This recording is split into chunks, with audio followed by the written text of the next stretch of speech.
आपण जर बघितलं तर पिंपरी चिंचवड शहरामध्ये काही दिवसापूर्वी ज्या घरफोड्या झाल्या होत्या त्या घरफोड्यातील अखेरकार युनिट 1 ने जे आहे ते तब्बल 7 लाखाचे सोने जे आहे ते हस्तगत केलेले आहेत आणि यामध्ये 3 जणांना अटक केलेली आहे. सविस्तर आपण जाणून घेणार आहोत.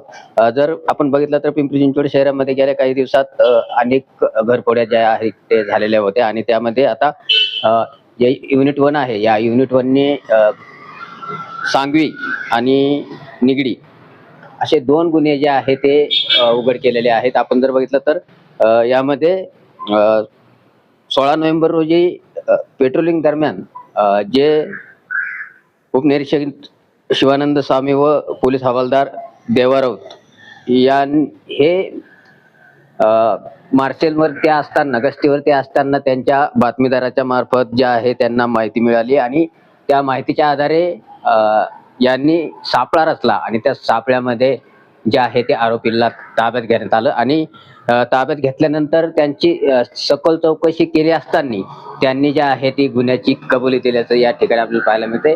खरं तर युनिट 1 ची ही तब्बल 7 लाखाची जी रिकव्हरी केली आहे त्यामुळे आपण जर बघितलं तर 2 गुन्हे जे आहे ते या ठिकाणी उघड करण्यात युनिट 1 ला जे आहे ते यश आलेले आपल्याला पाहायला मिळत आहे. महाराष्ट्र टीव्हीसाठी देवा बालके, पिंपरी चिंचवड.